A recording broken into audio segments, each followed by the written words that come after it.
Thank you, Mr. Speaker. Would my right honourable friend agree that this is not just a war about rockets from both sides, but it is actually a war about illegal settlements and stolen lands? And what is the next big political move? I have sat here these last 30 years and heard the same statement every year for 30 years, and nothing has happened. Hoffman. Is the right honourable gentleman aware that among the 173 innocent civilians slaughtered by the Israelis in Gaza was the inhabitant of a disabled people's home which was hit by Israeli targets, and that a hospital was hit as well?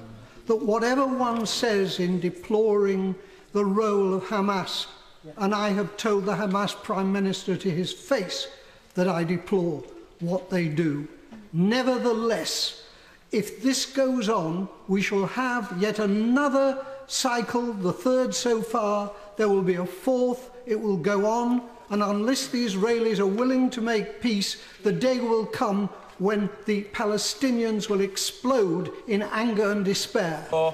Thank you, Mr. Speaker. The whole House condemns the killing of those 3 Israelis and the burning of the Palestinian, and none of us have any truck with Hamas. But is it not clear that for all the vacuous words of the Israeli government and the IDF spokesman, that they have no regard themselves for international humanitarian law, that they place a completely different and much lower value on Palestinian life compared to Israeli life, and that this cycle will go on as long as the international community, in an effort to be even-handed, fails to say to the Israelis that the actions that they are taking are completely out with the United Nations Charter and any idea of how a civilised nation ought to behave. Ben Bradshaw. And Secretary Kerry and his own Middle East Minister have clearly said that it was the Netanyahu regime's relentless expansion of illegal settlements that bore prime responsibility for the collapse of the Kerry talks. When, rather than this routine language of condemnation on the settlements, can we instead have some real and meaningful action? Mr. Martin Horwood. The Foreign Secretary is absolutely right to call for a permanent end to these intolerable rocket attacks on Israel, but right too that too many civilian and children, too many Palestinian civilians and children are dying. Will he consider whether or not the favourable economic and political relationship with Israel and between Israel and the European Union should now be reconsidered in the light of the Israeli government's disproportionate response to these attacks? Burden. It is, of course, correct that the escalation, this latest escalation of tit-for-tat rockets and military strikes brings peace no closer. It just brings death and destruction. You may be aware that I, with honourable members, was in Gaza just weeks after the 08-09 Operation Cast Lead and saw for ourselves that humanitarian centres by the UN had been hit by Israeli strikes. As he said, 17,000 Palestinian civilians are now sheltering at UN centres, and the UN reports 49 of those already being damaged. As a high contracting party to the Geneva Convention, what can Britain do about this? Will he confirm that hitting humanitarian centres is a war crime?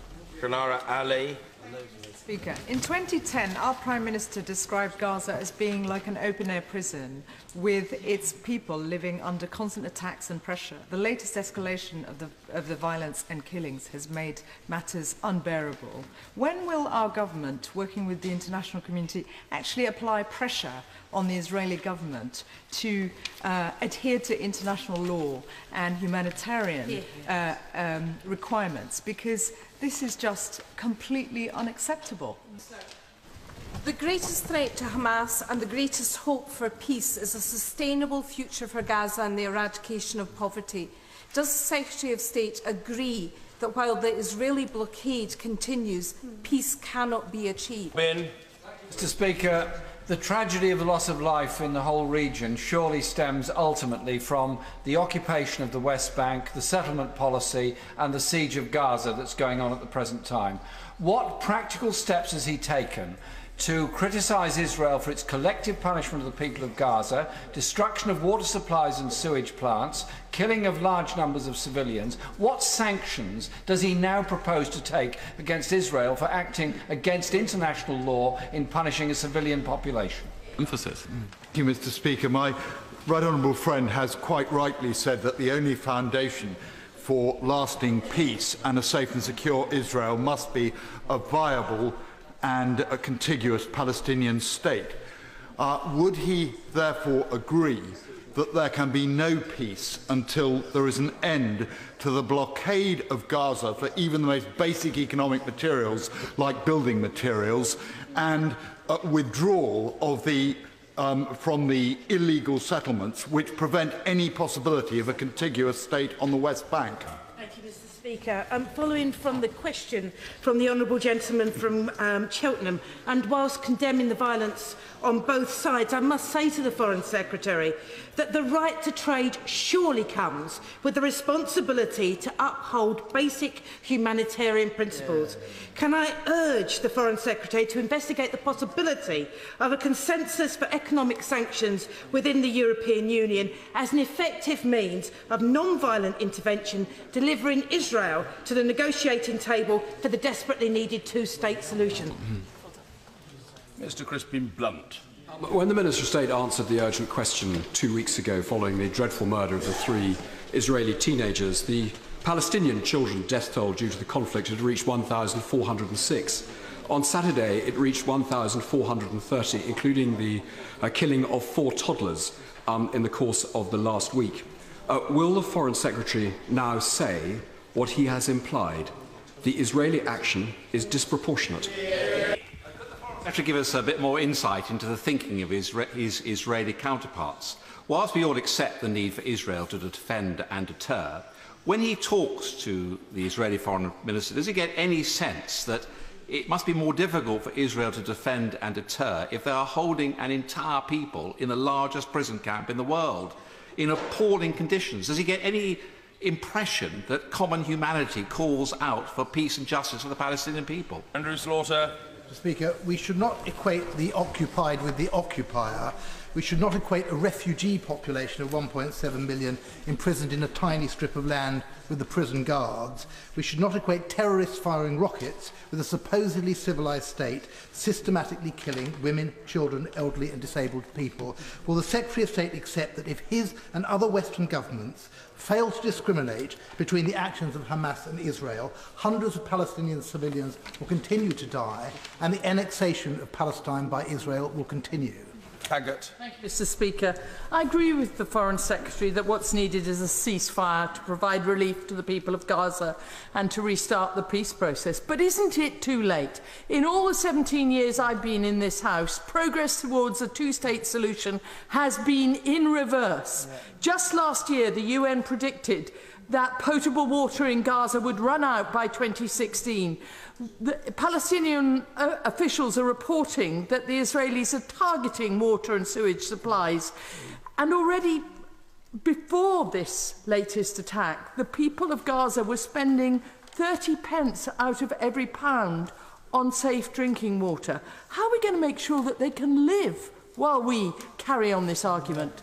Karen Buck. Mr. Speaker, with half of the population of Gaza aged under 18 locked in an open prison in one of the most densely urban concentrations in the world, there was never any prospect that children would not be the disproportionate victims of this military action. And now we see tens of thousands of homes without electricity and a rapid deterioration of the humanitarian situation. What urgent representations can he make now to ensure that while we wait for the ceasefire, which will inevitably come, we do not see a further worsening of a catastrophic humanitarian situation?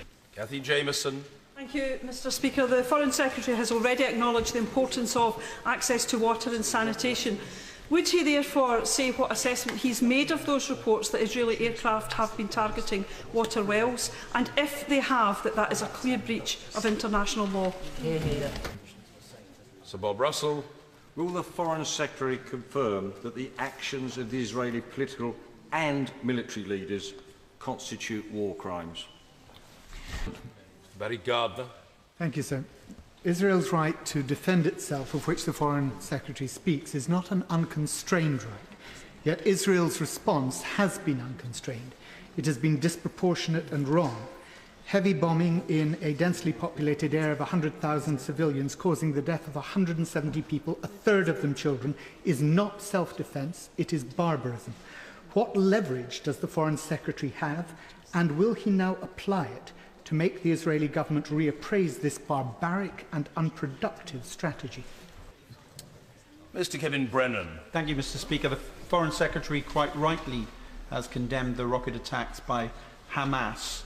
But does he understand that his unwillingness to condemn as disproportionate the current response by the Israeli government feeds into a view held by many of our constituents that the lives of Palestinians are not regarded equally with the lives of Israelis in this conflict, and does very little to put that additional pressure on the Israeli government to act in a proportionate way when it is under attack? Byrne. Mr. Speaker, the airstrikes, the commando raids and the rocket attacks have got to stop before any more children are killed. But can I press the Foreign Secretary on Resolution 1860, which of course Britain led back in 2009, which said that justice required sustained and regular flow of goods and people through crossings. Does the Foreign Secretary not agree that without progress restoring the normality of trade, jobs and growth, we risk trapping the Palestinian people into a cycle not just of violence but of despair from which there is no escape?